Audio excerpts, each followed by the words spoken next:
Sean, how are you? I'm doing good, Anthony. Thanks for having me. You're welcome. You're welcome. Always good to have people speaking with me and speaking with everyone else and letting the world know what they're doing. Um, Sean, what's your role with the OC Magic and how did the organization come about? Well, my role at the Orange County Magic is the director of operations. So my job really is a lot of the behind-the-scenes stuff, getting things planned and put together for upcoming seasons, events, as well as running the financials of the business and things like that. So I do a lot of the background work. Okay. Our organization started about 4 months ago. It started with a vision of bringing a better brand of basketball to Yep. Orange County, Yep. with our focus and philosophy really heavy in the developmental aspect of basketball. We see a lot of people who love to play games, but we don't see a lot of development. Right. So with that being said, our structure, our academy offers development to very different levels of athletes in a variety of different ways, whether it be clinic settings, which are training sessions. Okay. It would be rec leagues for, new athletes who are getting to know the game and have a passion for it to play in a league against other kids within the organization. Uh-huh. And then it really progresses to the club team and the elite teams for the real competitive, the athlete who is starting to find a real big passion in the game and taking them to new levels. So within that construct, that variety, we develop our athletes. Okay. And what age groups do you work with and how do you attract young people to the program? We work with all ages, my man. We work with kindergartners, our rookies, which is our kindergartners and first graders, all the way to our professional level. Because what we see is, we have the kindergartners and rookies, and they end up growing up and going to high school, and some of them are lucky enough to go play college. Yeah. And then when they're done with college, they come back and they're looking to keep their playing days going and making some money doing what they love. So we end up working with professional athletes as well. And we tend to attract kids through our clinic. People, this industry is very word of mouth. And Right. you'll hear a lot of saying that coaches trust coaches, players trust players, parents trust parents. And when people come to our clinics and they see the things we do with the kids and they start talking and the buzz starts to build around what we're doing, Yeah. that is really our main attraction. It's a word of mouth industry. It's a referral industry, and our product speaks for itself. Right. Right. And what are you seeing start to happen with the organization and the types of young people that you're seeing uh, attend the program? We're starting to see a rapid growth, that's for sure. The word is getting out, and people are starting to talk about what we do and how we approach club basketball differently. One thing we like to do is we don't like to call ourselves a club program. Yep. Because there's a certain stigma that comes with being a club team. Okay. So we like to label ourselves as an academy. Right. And within that academy, it's like a school setting. You start at the lowest levels where you're learning the fundamentals and you're learning to play, and then you gradually grow and you graduate to the next level. So we like to call ourselves an academy for that exact reason. Yeah. Yeah. And uh, you're talking about seeing players grow and develop. Do you work on their transferable life skills as well as what they do on the court? Yes, of course. That's a huge part of what we do, because we'll always tell guys, the ball will stop bouncing eventually. So Right. it's what you do with the ball and what we could teach you while you have the basketball in your hand is what's important. So we could teach them, the importance of being responsible, being accountable, Yeah. being consistent in everything you do. There's definitely a structure to that, those life skills that we try to teach. And it's great because you learn it all through the game. The game is a great teacher itself. And there's a lot of lessons that these young athletes learn through playing games, through working out, through building relationships, through dealing with coaches. We like to promote problem solving. Yeah. Because that's what life is. It's solving the problems that come into your life, the situations, and we can create kids that are proactive in solving problems and coming up with solutions, then we're doing them a great service because they're always going to run into a roadblock. Yeah. And can they find a way around that roadblock? Can they find a way over that roadblock? If they can, then you know what? We're happy because that's our goal, to help these kids succeed in life. Yeah.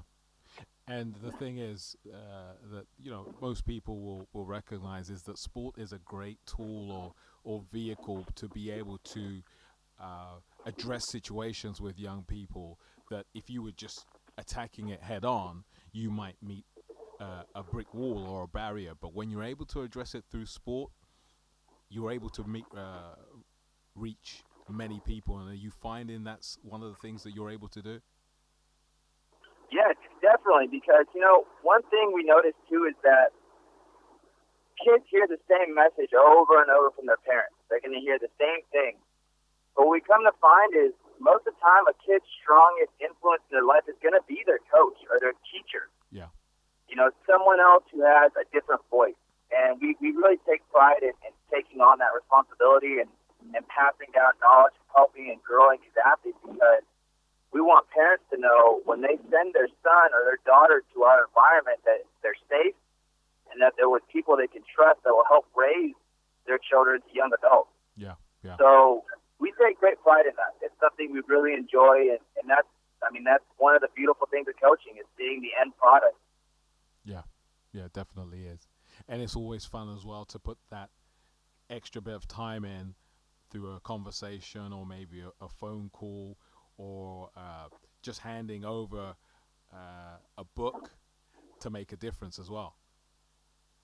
Yeah, of course, anything we can do, whether it's a quote, watching a movie with the team, anything we can do, relationships is really the biggest benefit out of this. We'll build relationships with these athletes for a lifetime. Yeah. There are plenty of athletes that our director knows who, from high school all the way to their days where they're getting married and having families. And from my young career of meeting kids in elementary school to now they're playing varsity in high school, it's a long relationship, and it just keeps growing. Yeah. Yeah, definitely. You mentioned about the other director knowing players for a long time, and I know you then have contact with professional players. How do those professional players assist the program? It's great with the relationships that we build, and we just talked about that these players come back and they talk to our athletes. Yeah. They hop in the drills with our athletes. A great example would be we had a former NCAA national championship player from the University of North Carolina, Justin Watts, come in this summer, and he was going to work out.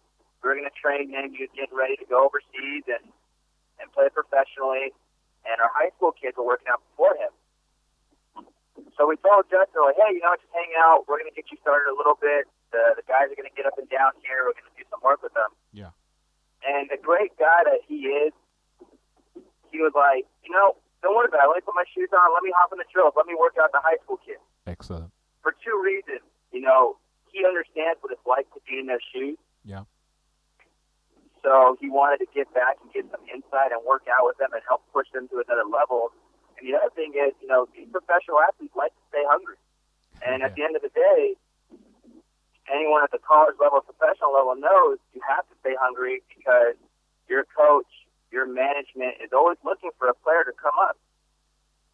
And it's nice to see him in the gym working with these kids that keep him hungry and remind him the passion of the game and why he plays. And it was a very unique experience. It was great. Not many kids can say that they got up and down on the floor with someone who's won a national championship. Yeah, definitely.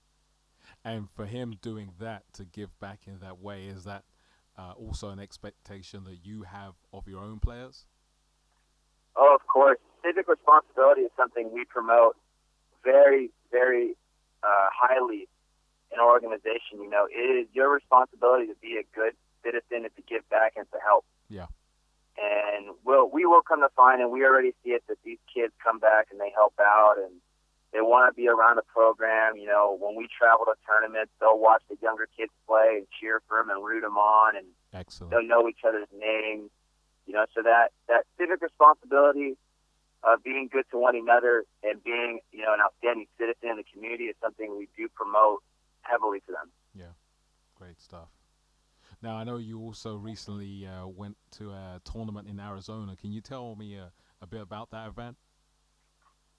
Yeah, of course. So we went to the AZ Prep Showcase, which is one of the biggest showcases on the West Coast for the fall session. And Right. what it is players sign up for this showcase and they get put into teams, and all the big writers and scouts are at this event, Okay. writing about the players that are there. Now, this event is very big because it could be a life-changing thing for the athletes that show up, because we've seen it time and time again over the years at this event. Athletes who are under the radar, not many people know about them, have a fantastic showing at this event. Right. And what that does is that year it puts them on the map. And all of a sudden they go from the unheard of player to getting recruited by 10 or 12 schools. Okay. So it's a fantastic event for any athlete who is looking to be seen or be recognized and just have their name put out in the circuit where college coaches are reading about, because all these scouts have subscriptions, and the college coaches, they subscribe to them because they can't be at everything, and they want to see kind of what's going on here, what's going on there, so they subscribe to these writers. So we took our team up there of 8 kids from the LA area, the Los Angeles area, Okay. Orange County, and the San Diego area. And we took them to play 2 games and to get in front of these scouts, and they had an amazing time. It was pretty much the culmination of our fall season. This was the end of it. Yeah. You know, they worked hard all fall, trained, conditioned, and it was time to show, you know, what they got. Yeah. Yeah. What do they have? You know, can they perform against these top-level athletes? And boy, did they impress. They blew some minds in that gym. You know, we had 2 games. Yeah. The first game, they played very well. They got a win, and they all looked really nice out there, which was great. The second game, we got slotted to play one of the top prep schools in Arizona. Okay. You know, easily on that team, they had 4 Division I athletes, Okay. and they had a young man who was 7 feet tall who's going to be looked at by Oregon. Okay. And Oregon's a Pac-12 school. It's a big-time college. So it was like a David versus Goliath if you were looking on that court. It was us versus the big guys. And our guys really showed how the training and teamwork pays off. And they got a win. They got a very big win. Excellent. And a lot of the writers were asking about them, talking about them after the tournament. And it was a great showing. And we're certain that someone's career is going to change because of that game in our program. Yeah. What's the next step for those players that you took to the tournament? Well, now we're at the point in our season where the fall is ending, so these athletes are going to go back to their prospective high schools and contribute like they should, because they've gone through a training regimen that no one else in Southern California has gone through. Okay. And they'll go play their high school games, and us as a coaching staff with that family atmosphere, you know, we make sure to check in on them and go to a couple of their games and support them and watch them. Yeah. And once their high school season is over, they'll come back to us in the spring. And the spring is really the time where a lot of kids will be viewed by college coaches themselves, because those are the viewing periods after March Madness is over and they're all on the road recruiting again. Yeah. So we'll take them to events where they can be exposed, and we'll focus on development like we did in the fall. Yep. And they'll move on from there. And our goal will be to try and get these young athletes a scholarship, get them their education paid for. That's the main goal. We could send them off somewhere and give them a free education, and we've done our job. Yeah. Yeah. You know, and we try to emphasize with our athletes that there are over 1,300 colleges in the state. Most of you are going to see Duke in North Carolina. Most of you will not play at Duke in North Carolina. Yeah. However, there are plenty of other colleges that are looking for you that you do not know and that will pay for your education. Yeah. And Definitely. that is a big message we try to send is that, don't worry about trying to go for the big Division I school. Because realistically, that might not be the place for you. Yeah. But there might be a small Division II school in Iowa or Ohio Yeah. that you have no idea needs someone just of your skill set. Yeah. And those are the phone calls we make. We'll have the rare bird that'll go big Division I. Yeah. But for the most part, we're going to have a lot of athletes that go Division II, NAIA, Division III, and have a fantastic experience, get to travel, get to see what it's like to play a national schedule. Yeah. And, we can do that, then we're more than happy. We're ecstatic for an athlete to experience that. Yeah. And you've pointed out, it's that experience, it's that thing that you're able to be a part of and do, that when you look back, whether it's 5 years, 10 years, 25 years, you can say, I had a great time and a great experience doing that. And it all started there with the OC Magic. Yeah, we have so many players talk to us about, I remember when I couldn't even dribble with my left hand, and then to I'm starting on my varsity team. Yeah. To I just signed a college scholarship. It all comes full circle for a lot of the athletes, and it's a great moment to have with them when they realize what the basketball has done for them in their life. Yeah. We always tell them, it's a young man's sport. It doesn't last forever. Yeah. So you have to take advantage of the time you have when you're on the court and make the best of it, because it can really open a lot of doors for you. And for some of the select, it can open some doors where you can make a living off of it. Yeah. By playing basketball. But for most, it provides them a scholarship and education and a tool for them for the rest of their life and an experience they'll never forget. And it's great. And that's one of the reasons why we coach, to have those moments with them to change people's lives. Yeah. Yeah. It definitely is a great thing when you can make a difference to young people and see them, as you say, grow, make that transition into being an adult, and see them instill the values that you helped them develop go on into their children and other young people that they work with. Yeah, of course. That's it. That's the goal right there, to see those traits carry on and see them raise a family eventually, and then pass those traits on to the kids. You never know; those kids end up in the program someday, somehow. Yeah. Yeah. It's funny. It's a full circle, man. Once people get into Magic and they love it and they see what we're doing, they become part of the family. Yeah. And they never leave. They stay. And that's the goal, to just keep kids in the program, keep them circulating through, whether it's after high school and they're a professional coming back, or if it's, hey, they have a family of their own and now their little ones are playing basketball. Yeah. Brilliant. Appropriate name, Magic. Yeah, that is a great one. It's truly magic. That's awesome. I love it. Brilliant. Well, Sean, thank you for your time. Thank you for telling me and telling everyone else about the program, and all the best in the next few months and next few years. I appreciate you having me, and thank you very much.